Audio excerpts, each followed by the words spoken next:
Hi, everybody. Welcome back to my video version of my newsletter. So today's just went out. I might post this Monday or Tuesday, but right now it's Sunday night. The Super Bowl just ended. I'm not really a sports guy, but that was a great game. Went right to the very end. You really didn't know who was going to win. Anyway, the one that went out today is the state of the market. I send a newsletter every Sunday, but once a month, which is the second Saturday of the month, it's the state of the market email. So it's a little more in depth. There's market info in there, and we go over some statistics and year over year and percentages and all that stuff. So I still keep it short, sweet, concise. I don't want you to get lost in all these numbers and not know what anything means. So pretty simple, pretty digestible, easy to get into, easy to understand. So let's get into it. I started it with, it's already a new month in the new year, going by quick as it always does. A switch has been flipped, right? That's what I said last week. It's still carrying over well into February. Just submitted 2 offers today for buyers of mine. I haven't submitted a buyer's offer in months before January. January I submitted a few. All of a sudden in February I'm submitting them. I did not submit any for, I don't know, maybe 3 or 4 months, the last 3 or 4 months of 2023. So the switch has been flipped. Buyers are out there, properties are trading. This month brings our investor group meeting relaunch, which I'll explain toward the end. Make sure to come check it out. Have a great month. Happy Valentine's Day. So let's do the news first. So, I break it down into Staten Island, sellers, buyers, investors, renters. So Staten Island, first article I put in there was Staten Island traffic ideas. This was a pretty good read. It's an editorial. It's an opinion type of thing. It's not fact, but some of the things you'd read in there is like, why isn't this happening? Like, why don't we go for this? But, why would they? So this touches on some good ideas, albeit imaginary at this time, but definitely stuff that would help our quality of life. You're talking about things like an elevated highway from the Goethals to the Verrazano. That's express, right, straight to Brooklyn. And then the local highway would be, the lower highway. So think of all the truck traffic that you're getting off of the Staten Island Expressway right off the bat, right? I mean, why not? They also submitted the idea of a monorail on the Staten Island Expressway. Well, really the 440, the Staten Island Expressway over the Verrazano into Brooklyn and beyond. Why not? Why can't they do that? You'd get to the city in minutes, no traffic, right? But, the other one that the other article that I put in there, Future of the Empire Outlets. So Goldman Sachs took control over the Empire Outlets for $10 million, ended their 2-year foreclosure proceedings.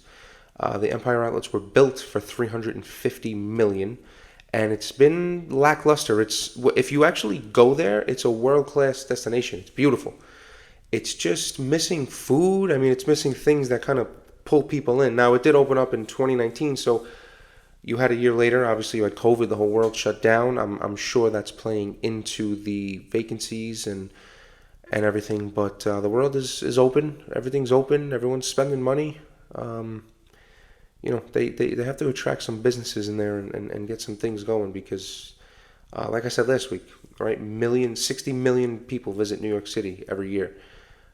A large percentage of that are taking the Staten Island Ferry, right? It's the best free views in town. So they're coming directly to the Empire Outlets.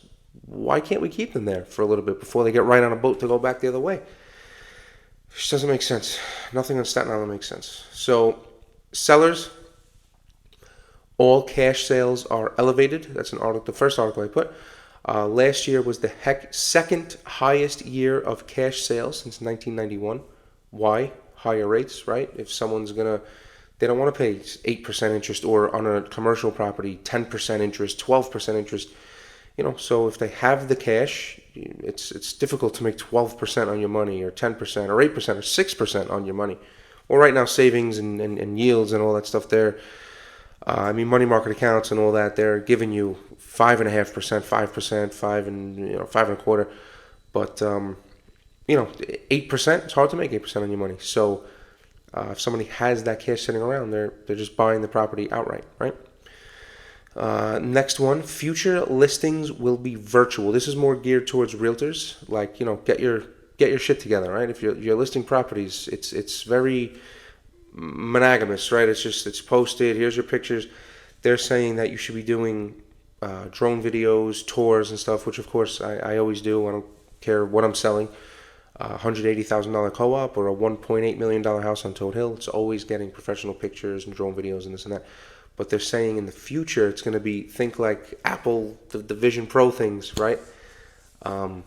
People are going to be taking like full blown walking tours through it with their VR headsets. So it's going to be interesting, right? Technology. Buyers articles: is the market bouncing back or bouncing back and forth? Self-explanatory, right? The market is all over the place. It's a very dynamic market. Time will tell if we are truly back or if this is a false flag, right? It all depends on really rates, right? We got to see where we end up with the Fed and when the first rate cut is and everything. I don't think it's a false flag, just because we're heading towards that good news cycle that's just gonna pound it, and we're gonna have major buyer action in my opinion, which I'm seeing already. But again, is it a false flag? I don't think so. But I could be wrong, right? I don't have a crystal ball. Crystal ball broke. Next is more homes to choose from. So as I've been saying, this touches on how 2024 started with more inventory than last year for sure. It's getting people off the fence, both sellers and buyers, right? Because last year, somebody sitting on something is saying, Joe, where am I going to go, right? Yeah, I'd like to sell, right? I want to go to Florida, I want to go here, but where am I going to go? I got to pay inflated prices and a high interest rate. Where am I going? I'd rather just sit where I am, hold tight. So the state of the market as of late has been getting people off that fence, and they're making moves. And things to know about buying in a flood zone. Very interesting. Staten Island has a lot of flood zones. I mean, the whole East Shore is like underwater in one rainstorm, right? Seaview and Midland Beach and all that stuff. There's really some just terrible blocks down there. So this is a very interesting article to read. It gives you 5 main things that you may not have known about a flood zone, and definitely worth your time to read. Investors, my news for investors this week is simple. I found a list of trends to watch in 2024. So things are changing, right? It's worth keeping on top of things. Obviously, trends, you always got to keep on top of what's selling, right? What people are going after. You try to beat that trend, but definitely something cool to check out. And renters, get credit literally for your rent payments. That's what I touched on last week. It's just becoming more mainstream now. More people are catching on that, Zillow and other programs even now are recording your on-time rent payments. Let's get into the highlights of the market. So January 2024, obviously it's February, so I don't have February's numbers. We got to wait till March. So being that it's February, we now have January's numbers. So January's numbers, the average sale price, $714,000. That's up 6% year over year. The median price, which means half the houses for sale are over this and half are under it. The median price on Staten Island, $681,000. That's up 8% year over year. I'm telling you, the market's looking better. Average discount, 5.6% right now. So 5.6% off of the original list price is the average. That is down 3% year over year. The amount of available homes right now, 797. That's up 29% year over year. I don't know if that number was skewed, the January 2023 numbers. I don't think it was that little houses on the market. They may have put the information in wrong or missed something. I don't think it was that low, but regardless, I mean, that paints the picture that there's more inventory, right? There is more inventory. I don't think it's that much more, but sold properties, 240 houses were sold in Staten Island last month. That's up 2% year over year. So Staten Island real estate market has greeted the new year with positive momentum, demonstrating robust growth and increased activity, which bodes well for both sellers and investors and buyers. January statistics show a healthy increase in property values, with the average price of homes reaching $714,000, which is up 6% year over year. I don't need to read you all this, but it is showing a strong upward trend in property valuation across the board. In terms of discounts, 3% reduction from the previous year, so it suggests sellers are holding firmer on their listing prices, reflecting confidence in the market strength, right? I have a whole paragraph on inventory levels seeing a significant surge, but again, I think those numbers are skewed. Sales activity remains steady.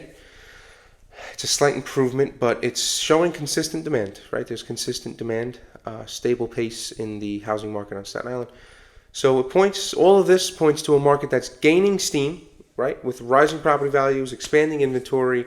It offers ample opportunities for sellers to capitalize on their investments and for buyers to find their desired homes amidst a little bit of a wider selection of listings.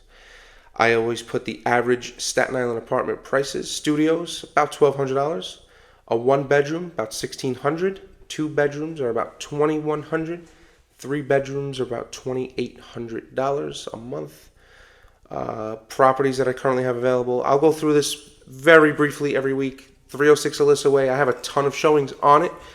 We have to be, accepting something soon, but that's the one bedroom, two bathroom townhome, Aspen Knolls, asking $332,500.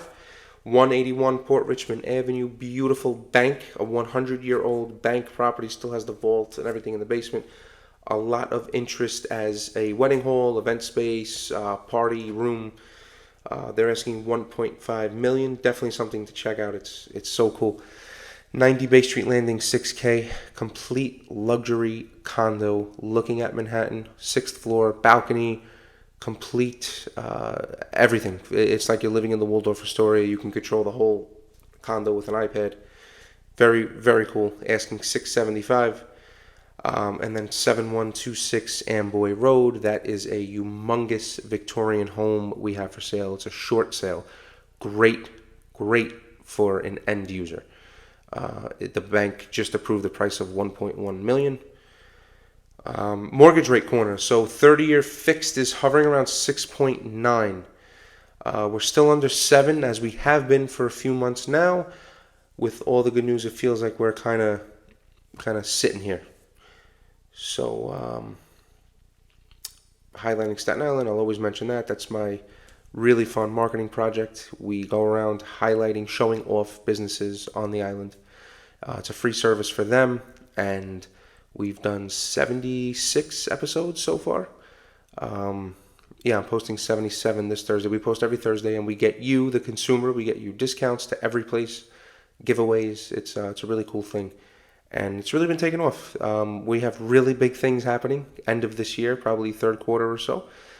Really cool things. We're hitting some new levels with this, and it's responding well.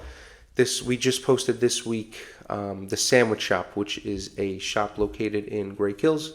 Phenomenal sandwiches, and we got 30,000 views on it, 800 likes. It's really a lot of interest. So let's sign off this month. Couple pieces of information. I just closed on a deal in Pennsylvania. What I've been telling you guys since day one, I'm a member of this group called Refer.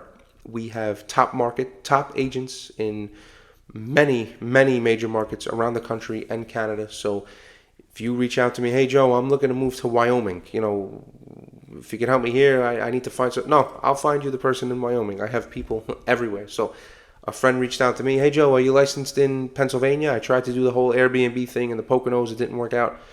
I said, no, I'm not licensed, but let me call our Refer Pennsylvania agent. Sure enough, I got him. They met, listed the house. They sold it immediately. It was like maybe a month or two. So that just closed. Very cool. So anywhere you need help, I'm here to help. Buying, selling, investing, whatever. And then with all the action that the new year brought in, of course, it's real estate is a roller coaster. It's up, it's down, it's oh god, it's really something. But some of the deals that I had put together last week that I was all, oh, I just signed this contract, that contract. Of course, some of them fell through. But then at the same time, this week I picked up, more business, possibly listing something next month, and a lot of things happening. Just made a few offers this week, so it's just ups and downs beyond what should be normal. But everything is still, it always trends upwards, right? And our next Ready for Launch meetup is Monday this month. It's Monday, February 26th at 6:30 p.m. It's located at our office, Matthias Real Estate, 418 Port Richmond Avenue. It's going to be great. We've completely relaunched and revamped, and there's going to be a lot of value into coming. Definitely come check it out if you have any interest in purchasing or anything with an investment property. Selling your investment property, purchasing one, purchasing 10, 1031 exchanges, whatever. We'll do all that stuff. We discuss all that stuff. We're going to do syndicate investing as a group. It's really, really cool. We have a lot of big plans. So that's everything. Coming soon, 2,200 square foot loft in Manhattan, 3-bedroom flex 4. They'll be asking $15,000 a month for rent.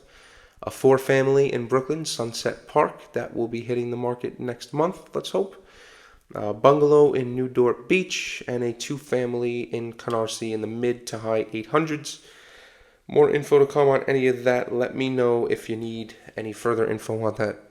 And that's that. I've had the scotch sitting here for this whole 16 minutes that I recorded this. I'm going to need to take a sip, but we're signing off. Have a great night. Enjoy. Have a great week.